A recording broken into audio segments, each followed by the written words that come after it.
Assessment year हमारे यहाँ पे क्या बोला गया है, असेसमेंट ईयर को इस तरह से डिफाइन किया गया है कि अ पीरियड ऑफ 12 मंथ्स, ठीक है, 12 मंथ्स का टाइम जो कि 1 अप्रैल से स्टार्ट होता है, स्टार्टिंग फ्रॉम 1 अप्रैल।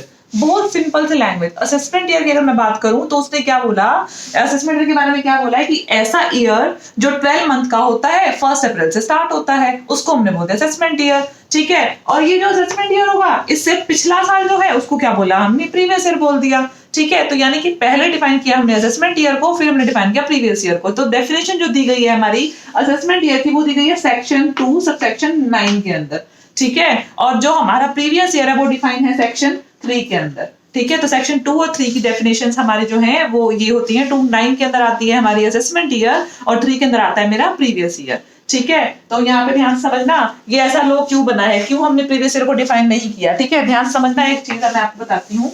सपोज मैंने आज एक नया बिजनेस स्टार्ट किया, ठीक है। सपोज मैंने आज एक नया बिजनेस स्टार्ट किया। आज जो है, आज आपके पास जो डेट है फिलहाल, आज हम बात कर रहे हैं, अगर सपोज या फॉर एग्जांपल कोई भी रैंडम आप डेट ले लो, आप फरवरी की बात कर लो, चलो ठीक है। सपोज ये एक साल है, इस साल के अंदर ये साल मेरा जो स्टार्ट हो रहा है, सपोज अप्रैल से मार्च में ही मैं जा रही हूँ, 31 मार्च, यानी कि 1 अप्रैल से ये काम स्टार्ट हो रहा है और 31 मार्च की हम बात कर रहे हैं 2019 2020, ठीक है, पिछले साल की हम बात कर रहे हैं, ठीक है। 1 अप्रैल 2019 31 मार्च 2020। तो ये 12 महीने का जो टाइम है ना, इसको मैंने बोला 12 मंथ का टाइम जो 1 अप्रैल से स्टार्ट हो रहा है, ये मेरा क्या बन गया, इसको मैंने बोल दिया एक असेसमेंट ईयर। तो ये असेसमेंट ईयर मेरा क्या हो गया, 1920 हो गया है ना, 19 से स्टार्ट हुआ था, 20 पे खत्म हुआ, ठीक है। ये मेरा असेसमेंट ईयर हो गया। तो इस असेसमेंट ईयर का प्रीवियस ईयर क्या होगा, प्रीवियस ईयर होगा इससे पिछला, ठीक है। अब आप बोलोगे प्रीवियस ईयर को 12 महीने क्यों नहीं लिखा गया, समझ के देखना। मान लो मेरा बिजनेस स्टार्ट हुआ इस प्रीवियस ईयर के अंदर, मैंने जब इनकम अर्न करी, ठीक है, हो सकता है मैंने यहाँ पे इस डेट पे अपना बिजनेस स्टार्ट किया, ये 1 सितंबर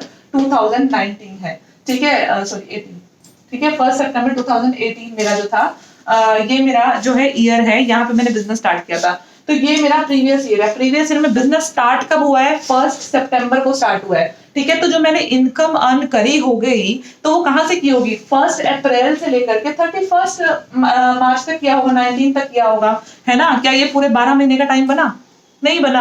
तो प्रीवियस ईयर मेरा शॉर्ट ड्यूरेशन का भी हो सकता है, ठीक है, क्योंकि वो ईयर है जिसमें मैंने इनकम अर्न करी। बट मेरा असेसमेंट ईयर जो है वो हमेशा क्या रहेगा, पूरा का पूरा फुल 12 मंथ का रहेगा, स्टार्ट जो होता है 1 अप्रैल से। यानी अब इस असेसमेंट ईयर का 1920 ईयर जो असेसमेंट ईयर है, इसका प्रीवियस ईयर क्या है, मेरा प्रीवियस ईयर मेरा 1819 है। और अगर मैंने बिजनेस स्टार्ट किया है 1 सितंबर 2018 को, तो मैं अपने जो प्रीवियस असेसमेंट ईयर तो मैंने बोल दिया 1920, क्योंकि ये पीरियड 12 महीने का ही रहेगा। लेकिन जो मेरा प्रीवियस ईयर होगा उसको मैं ऐसे नहीं लिख सकती 1819, क्योंकि मेरा काम स्टार्ट हुआ है ना अभी। हाँ, अगर ये पूरा साल चल रहा होता तो मैं इसको पूरा बोल देती, बट मेरा काम स्टार्ट ही 1 सितंबर से हुआ है, तो मैं प्रीवियस ईयर क्या बोलूंगी, 1 सितंबर 2018 से 31 मार्च 2019, ये मेरा हो जाएगा प्रीवियस ईयर, ठीक है। सिमिलरली हम जब आगे चलेंगे, यानी इससे आगे बढ़ते हैं, हम नेक्स्ट ईयर में हम पहुंचते हैं 31 मार्च 20 के बाद 21 आ जाएगा, है ना। तो ये जो 20-21 वाला जो साल है, ये मेरा असेसमेंट ईयर हो गया, ठीक है। 20-21 मेरा असेसमेंट ईयर है, तो इसके लिए प्रीवियस ईयर क्या होगा, बिजनेस ऑलरेडी स्टार्ट हो गया ना, अब इसके लिए प्रीवियस ईयर ये वाला है, तो ये पूरा का पूरा हो जाएगा हमारा। अब क्या लिखेंगे, 1920 प्रीवियस ईयर, 2021 हमारा असेसमेंट ईयर, ठीक है। तो असेसमेंट ईयर को डिफाइन कैसे किया हमने कि a period of 12 month starting from 1 April, ठीक है। और प्रीवियस ईयर को कैसे डिफाइन किया, the year which is preceding to assessment year, वो मेरा क्या हो गया, प्रीवियस ईयर हो गया। नाम से सारा का सारा क्लियर है ना।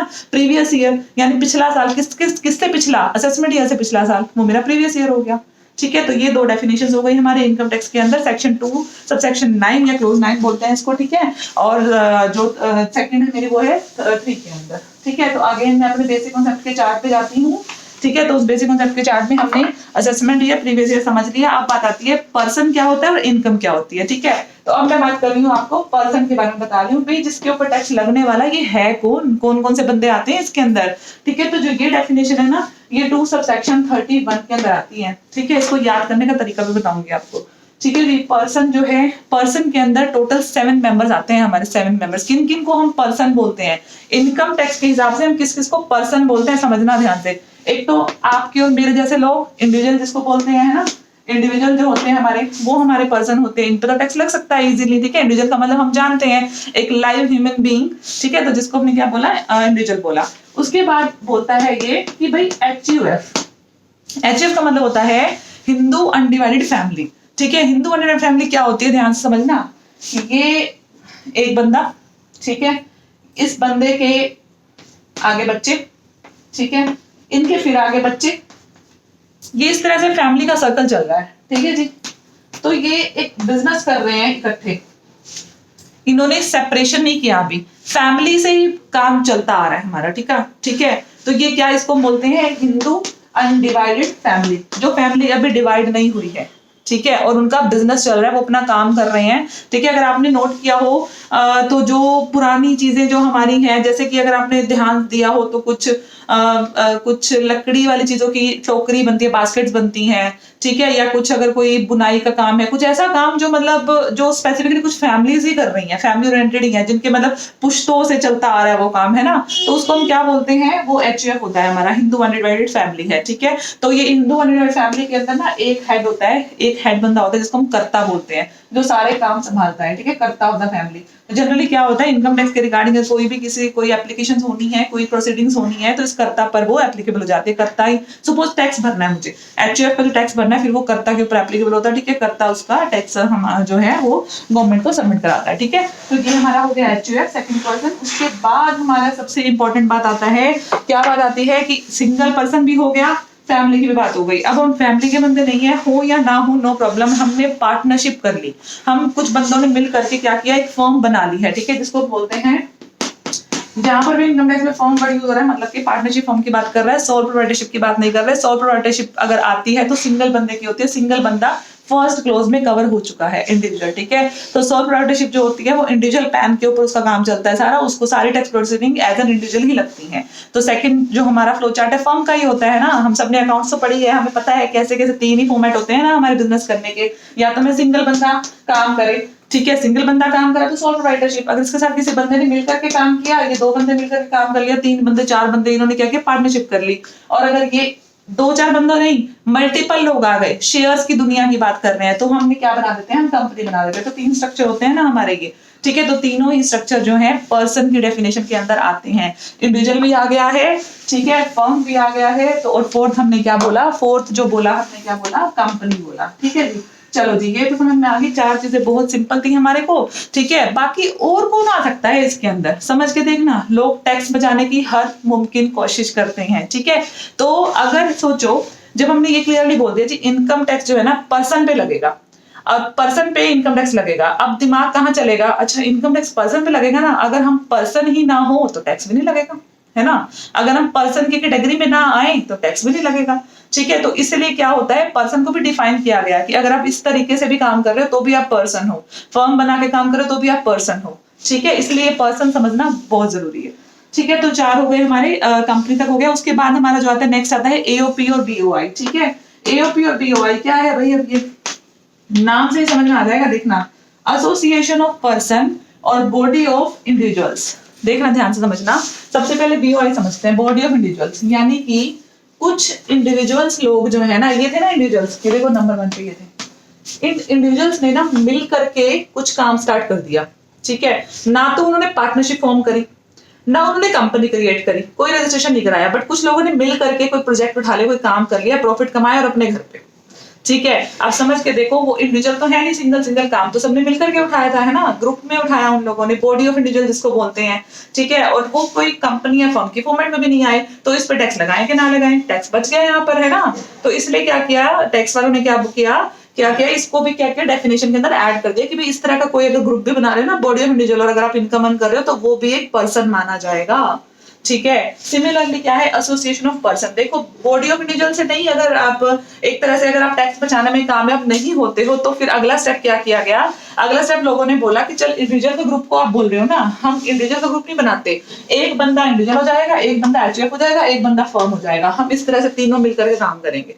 ठीक है, इस तरह से काम करते हैं तो तुम पर्सन नहीं हुए ना, एक इंडिविजुअल है, एक पार्टनरशिप फर्म है और एक हमारा जो है कंपनी है, ये 3 लोग मिल करके काम कर रहे हैं, कोई उससे मेजर रेवेन्यू अर्न कर रहे हैं। ठीक है, इनकम अर्न कर रहे हैं, अब कैसे टैक्स लगाओगे, क्योंकि वो पर्सन तो है नहीं।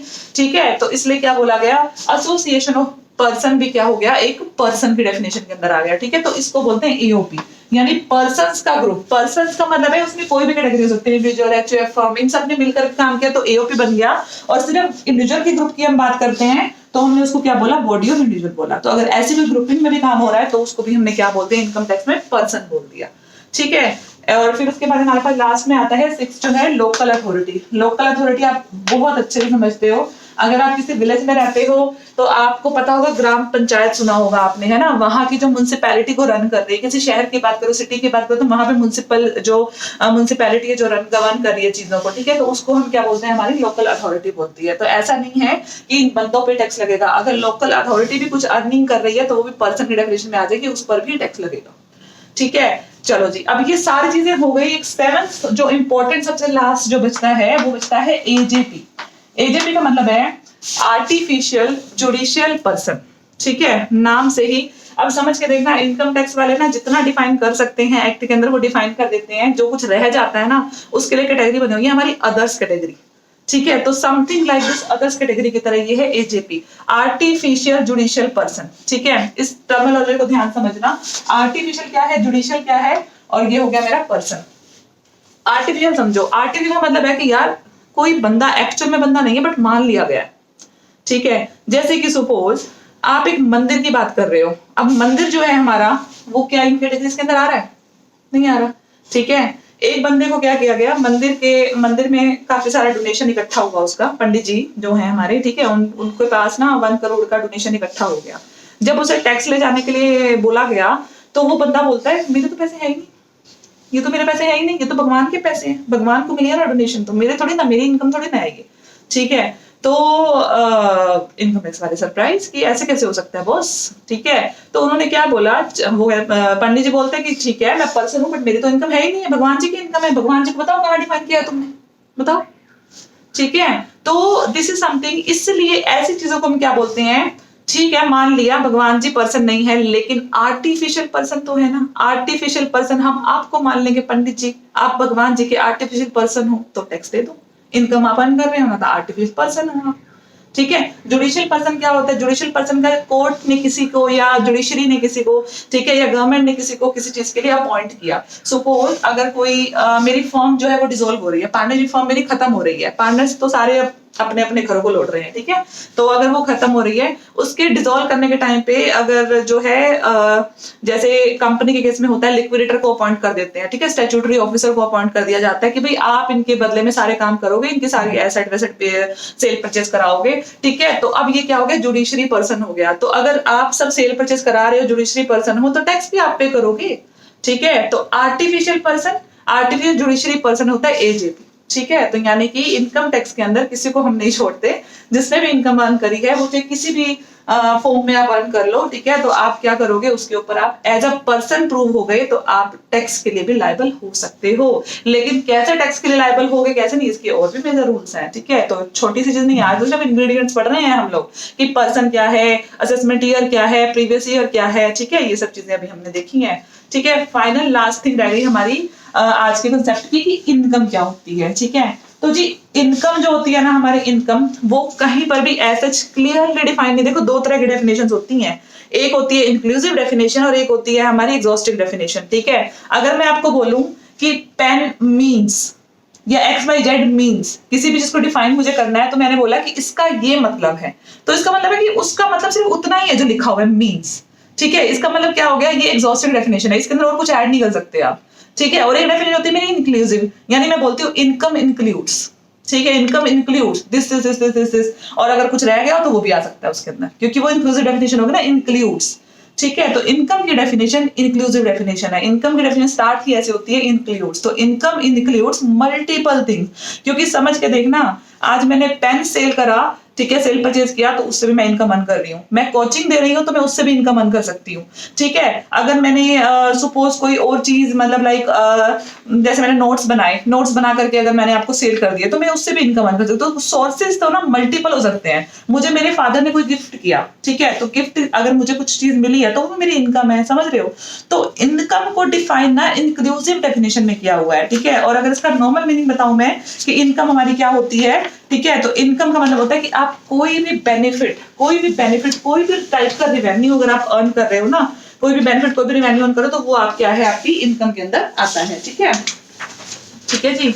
तो इनकम की शॉर्ट फॉर्म, शॉर्ट डेफिनेशन की बात करूं तो any any benefit whether in cash or in kind, ठीक है, any benefit whether in cash or in kind received by a person which can be measured in terms of money, तो वो मेरी क्या हो जाएगी, इनकम हो जाएगी, ठीक है। और बाकी अगर इनकम की बात करें तो इनकम के अंदर मल्टीपल चीजें हैं। सेक्शन 224 हमारे को बताती है इनकम के बारे में, इनकम की डेफिनेशन स्टार्ट कैसे होती है, इनकम इंक्लूड्स, जैसे 224 हम बोलते हैं ना, 224 जो है हमारा, ये हमें इनकम को डिफाइन करता है। 24 से ही समझ में आता है कि इसके अंदर लगभग 23 पॉइंट्स हैं इनकम को रीड करने के लिए, इनकम में क्या क्या आता है, 23 पॉइंट, तो ये सेक्शन हमें ऐसे लर्न हो जाती है। और अगर मैं पर्सन की बात करूं तो देखो, पर्सन में मैंने 7 कैटेगरी के लोग बताए हैं, 7 कैटेगरी, तो अगर 31 की बात करें, 231, तो समथिंग लर्न करने वाला तरीका अपना 2 3 6 +1, तो 7 पर्सन जो है, 7 कैटेगरीज जो है हमारी, ठीक है, वो हमारी पर्सन के अंदर आती हैं, ठीक है। तो आज हमने करी 4 चीजें, 4 डेफिनेशन।